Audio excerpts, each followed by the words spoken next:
राम मंदिराच्या उभारणीचं काम प्रगतीपथावरती आहे। राम मंदिर बाहेरून कसं दिसणार याचा अंदाज आलेला आहे, पण आता उत्सुकता लागली आहे ती मंदिर आतून कसं दिसणार आहे याची। तर मंदिराच्या आत प्रभू श्रीरामाचा संपूर्ण जीवन प्रवास शिल्पांच्या माध्यमातून उभारण्यात येणार आहे आणि या कलाकृतीवरती 2013 पासून काम सुरू आहे।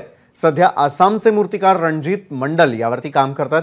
चला तर मग जाणून घेऊयात कसं असेल श्रीरामाचं मंदिर।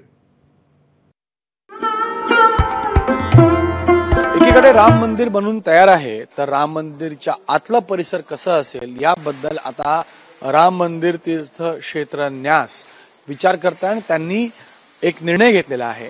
मी सध्या आहे रामकथा कुंज इथं आणि या रामकथा कुंज मध्ये ही कलाकृती आपण पाहतोय।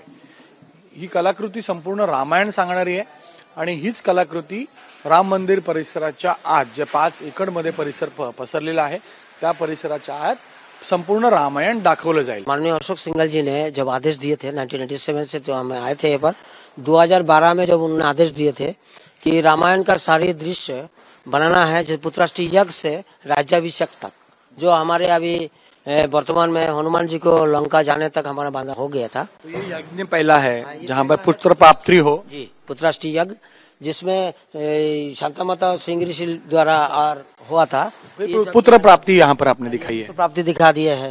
ये पुत्र प्राप्ति में प्रभु श्री राम है जी, और उसके आगे फिर जो जन्मोत्सव का जो कार्यक्रम है वो यहाँ पर आपने दिखाया है। पालकी में जब पालने में ये है, और ये विष्णु जी के यहाँ लड्डू खाते हुए थे आए थे।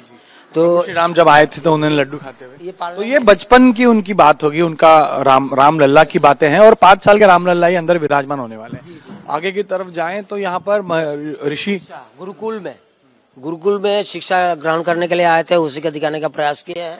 तो उनको एक बार हमारा विनम्र निवेदन जो है, एक बार आए, अभी आ भी जाए, हाँ आए तो हम लोगों का आशीर्वाद दे आके बस इतने चाहूंगा बाबा जी से। रणजीत यांनी ही प्रस्तुत केलेली कलाकृती आहे जी राम मंदिर परिसराच्या आत लागणार आहे। काम सुरू आहे।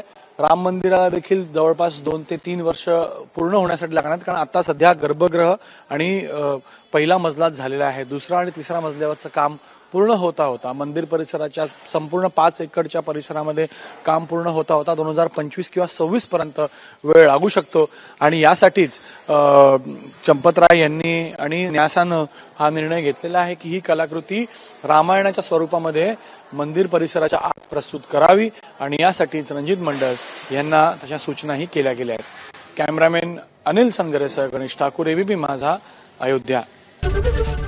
एबीपी माझा, उघडा डोळे बघा नीट।